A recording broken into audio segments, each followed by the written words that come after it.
Opportunity, prosperity, freedom. That's the American dream.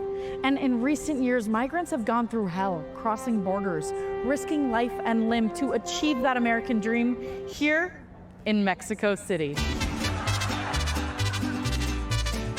So I sat down with one of these brave migrants who ventured here in search of a better life. So where are you from? Colombia, Nicaragua, Venezuela? I'm actually from Atlanta. Atlanta? Where is that? Georgia. Whoa. Henley is something called a digital nomad, a group of wanderers who work remotely in foreign countries. And they've been pouring into Mexico City by the thousands, bringing the hardworking mentality that immigrants are known for. Usually wake up around 9:30, maybe really 10. Freaky early.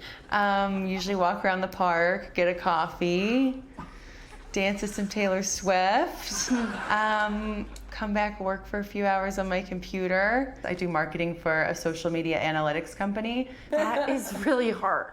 And then it's margarita time, baby. Everything is so much cheaper here. You can just go out, order as many drinks as you want, and your bill's like $70 for the whole night. I can see why they risk so much to come here. But is this American welcome in Mexico? I hit the streets to ask real Mexicans what they think. How do you feel about digital nomads in Mexico City? ¿Qué opinión tienes de los nómadas digitales en la Ciudad de México? Yeah, you don't gotta translate. I speak English. You are not a local. Not a local. So how many generations has your family been here? 0, none.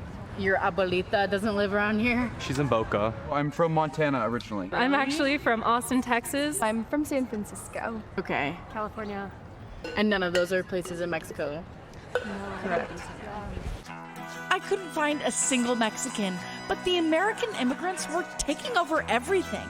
Mexicans must be loving that. Mexico City, where another protest against unaffordable housing and gentrification took place over the weekend. Residents there saying some neighborhoods that are popular with digital nomads are leading to rising costs, making their own neighborhoods too expensive for them to live. Uh-oh. Seems like not everyone was happy. I went to an open house to talk to a realtor about the impact these immigrants were having on the housing market. Hi, do come in. Nice to meet you.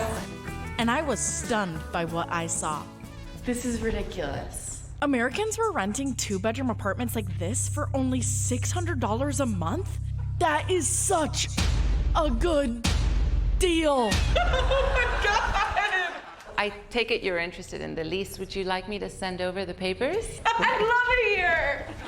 But I still had to meet with an anti-immigration activist, so I invited her to my new perspective, What's Mexican for pied-à-terre? She insisted on wearing a mask, probably so she could harass digital nomads without getting doxxed. Okay, Carla, let's get down to what's really important. What do you think of this place? I'm thinking of relocating and I want to really love it.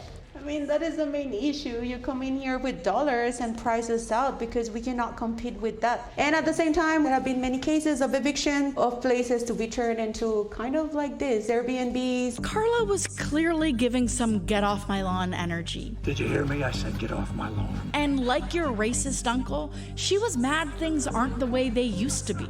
Even the culture itself is changing at its core. Sometimes you do hear more Spanish in Brooklyn, you know, than you do here in Condesa. You said Condesa? Now, is that a cool neighborhood where there's matcha places?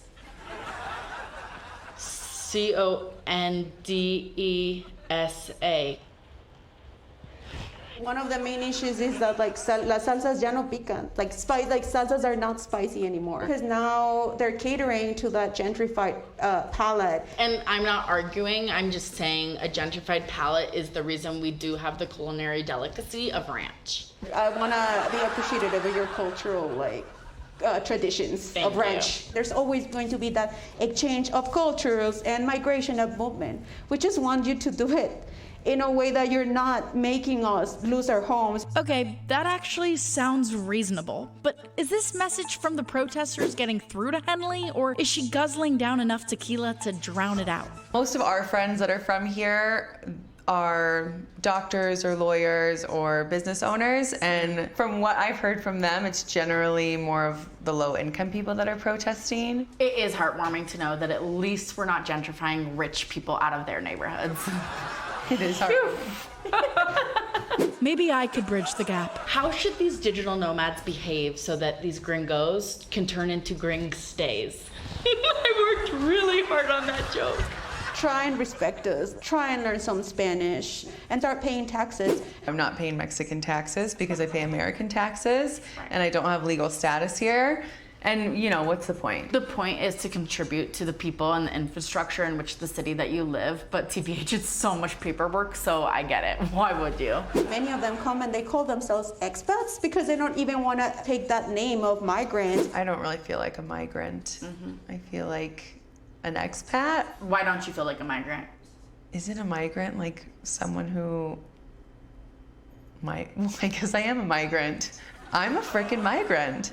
Say it proud. I'm a migrant! Oh, you just made every single person in Texas hate you.